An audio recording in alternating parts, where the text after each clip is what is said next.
Ֆիրդուսի, Շահնամե, Զալ և Ռուդաբե, Սամը գալիս է Ռոստամին տեսնելու։ Նարիմանի որդի Սամը երջանիկ էր, բախտավոր, երբ որ հայտնի եղավ, որ նա ունեցել է առյուծ թոռ։ Սուրհանդակից նամակն առավ, Սամին հանձնեց ժիժ ծառան, նա որոշեց ժամանակից շուտ գալ, տեսնել իր թոռան։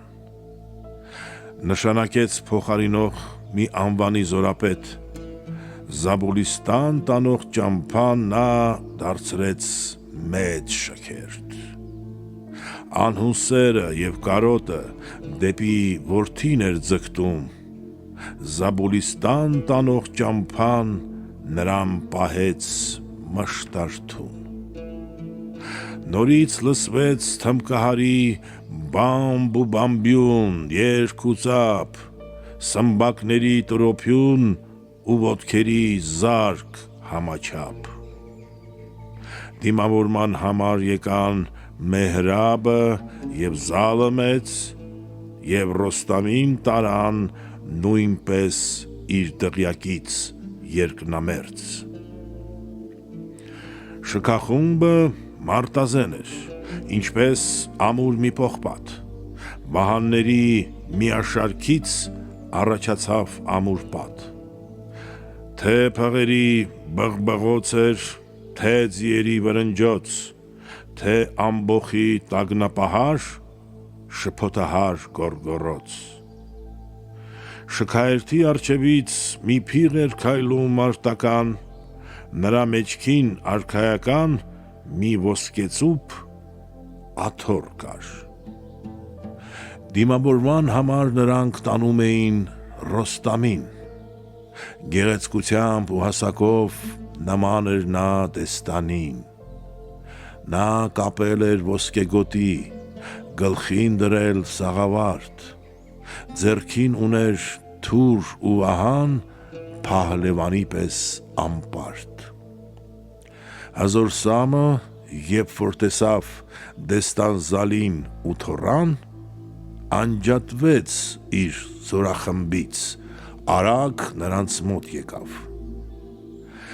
Եվ Մեհրաբը վազեց այնտեղ, և դեստանը անվեհեր, և բանակի ուրիշ այրեր ջերմակամազ ու ջահել։ Բոլոր մարդիկ Սամի առջև խոնարհվեցին մինչ գետին, մեծարեցին նրա տոհմը ու մարտական պինդ գոտին։ Սամի դեմքը շողշողում էր, ինչպես գարնան լուսաբաց, երբ որ փղի վրա տեսավ իր թոռանը լանջաբաց։ Փիղը քանի մոտենում էր, հուզվում էր նա կրկնակի,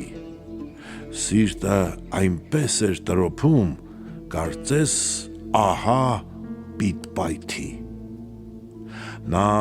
Ռոստամին ամուր գրկեց ու համբուրեց ջերմաջերմ, քեզ տեսնելուց հետո, ասաց, ուրիշ ցավեր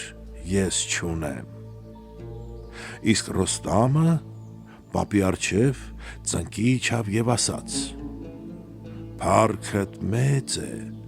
ով Իրանի ամուր նոճի վերսլած։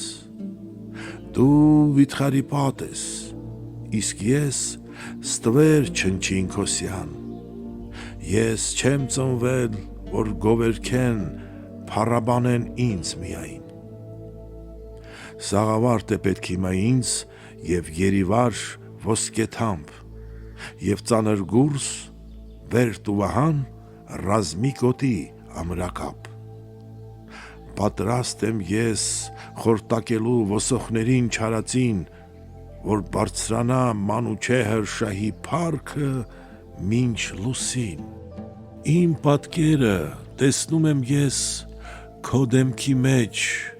լուսնահորդ, թե ծնունդով, թե քաջությամբ չկա քեզպես առաջնորդ։ Այսպես գովեց Ռոստամ Զալը իր Սամ պապին մեծանուն, Սամը նրա մերթ ճակատը, մերթ աչքերն էր համբուրում։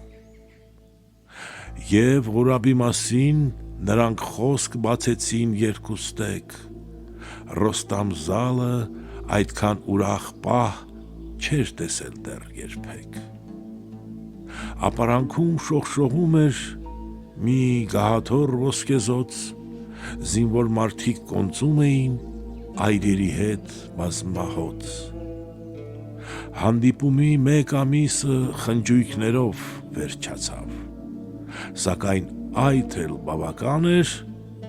որ մոռանան հոգս ու ցավ։ Խրախճանքի չանգահարը նվագում էր ու ողբում, սիրահարը մատռվակի գինուց արագ է հարբում։ Դեստանզալը աջ կողմում էր բազմել խիզախ մարդկանց հետ, իսկ ձախ կողմում Ռոստան զալն էր, գեղեցկադեմ, թիկնավետ, իսկ մեջտեղում ամրաբազուկ հսկա Սամն էր վիթխարի, ոսկեճաճանճ գահի վրա մի փետուր կար հոմայի։ Ռոստամ զալի արտաքինը պատճառել էր հիացմունք, ուստի Սամը նրան գրկեց ու համբուրեց անարցունք։ Նայեց թոռան վեհ հասակին ու ձեռքերին երկաթև, փառքդ մեծ է, նա Աստծուն փառաբանեց ի սրտե։ Ապա դարձավ զալին ասաց. 100 սերունդ, 100 տոմ,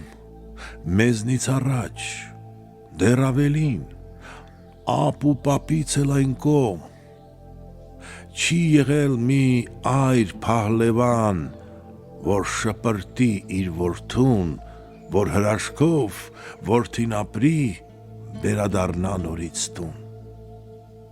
Սիմուրղ հավքին 100 մաղթանք, 100 ողջույն պիտի տամ, որ ցույց տվեց ինձ Աստծու երջանկության ճիշտ ճամփան։ Գինովության մի օր ևս անցկացնենք այս գիշեր, քանզի ոչ ոք արբեցումից տառապանքներ չի քաշել։ Կյանքը շարժուն մի կանոն է, փոփոխվում է անընդհատ,